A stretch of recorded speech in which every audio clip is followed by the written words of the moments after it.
ایک آدمی ناراض ہو گیا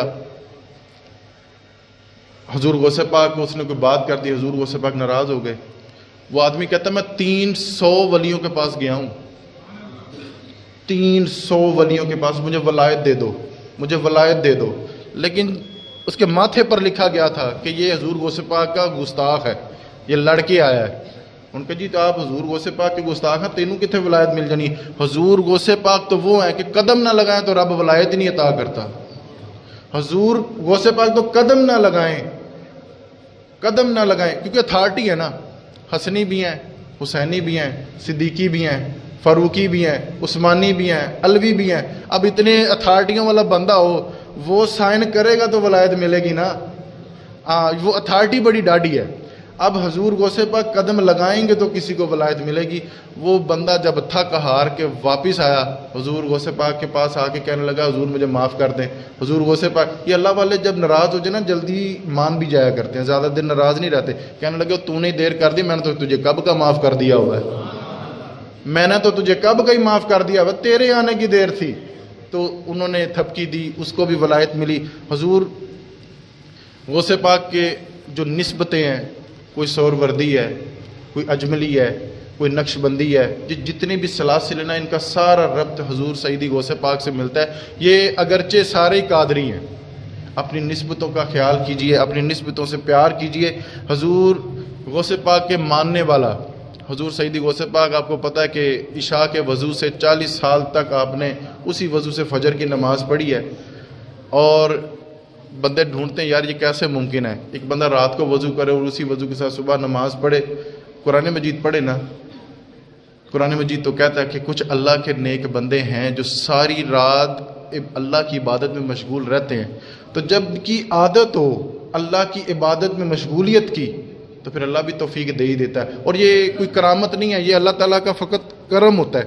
اللہ تعالیٰ کا کرم ہے کہ جس نے وضو کی بھی توفیق دے دی، سجدوں کی بھی توفیق دے دی، لوگوں کے دلوں کے حال بدلنے کی بھی توفیق دے دی۔ حضور سیدی غوث پاک ساری رات عبادت کیا کرتے، ایک دن مصلی بچھایا تو کہنے لگے یا باری تعالیٰ میری ایک عرضی ہے، ایک دعا ہے۔ وہ حضور بھی دعا مانگا کرتے تھے نا کہ یا اللہ پاک اس وقت تک میں جنت میں نہیں جاؤں گا جب تک میری امت نہ چلی جائے۔ آپ پھر آل اولاد تھے نا، سید تھے، تو کہنے لگے یا اللہ پاک تب تک میں نے جنت میں نہیں جانا جب تک میرا کوئی مرید جنت میں نہ چلا جائے، پیچھے رہ نہ جائے، تب تک میں نے بھی جنت میں نہیں جانا۔ یہاں پہ ایک بڑا خوبصورت واقعہ، امام محمد ہوئے، حضرت امام اعظم ابو حنیفہ کے شاگرد ہیں، وہ تھکے تھکے پہ لگ دے جائے۔ امام محمد امام ہے فقہ کے، محدث ہیں، امام اعظم ابو حنیفہ کے وہ شاگرد ہیں۔ آپ کے پاس ایک بندہ آ کے کہنے لگا حضور ایک فتویٰ پوچھ رہا ہے، ایک مسئلہ پوچھ رہا ہے۔ جی پوچھو۔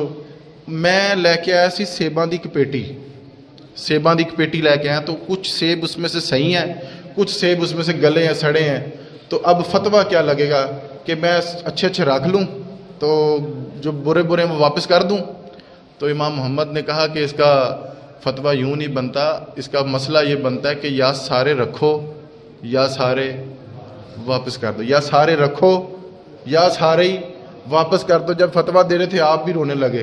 حضرت آپ کیوں روتے ہیں، آپ فتویٰ دیجیے، آپ اس میں رونے والی کون سی بات ہے؟ وہ کہنے لگے مجھے بھی کوئی بات یاد آ گئی ہے۔ حضور کون سی بات یاد آ گئی؟ امام محمد کہتے ہیں، امام محمد کہتے ہیں کہ بروز قیامت سارے انبیاء کرام کی وہاں پہ جو ہے ان کی امتیں کھڑی ہوں گی، سارے ولیوں کے مرید کھڑے ہوں گے، سارے پیروں کے مرید وہاں پہ کھڑے ہوں گے، سارے استادوں کے شاگرد وہاں پہ کھڑے ہوں گے۔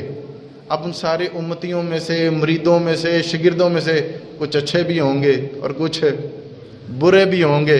تو بات مجھے یہ یاد آ گئی کہ وہاں پہ ہمارے پیر دستگیر حضور غوث پاک بھی یہ کہیں گے، ہمارے نبی بھی یہ کہیں گے یا اللہ پاک یا سارے رکھ یا سارے واپس کر دے۔ اب جو اچھے ہیں ان کے لیے تو فیصلہ ہو گیا جنت کا، اب اللہ تعالیٰ ظلم تو کرے گا نہیں، ان کو جنت سے نکالے گا نہیں، ان کے صدقے ہم جیسے برے بھی ساتھ ہی جنت میں لگے جائیں گے۔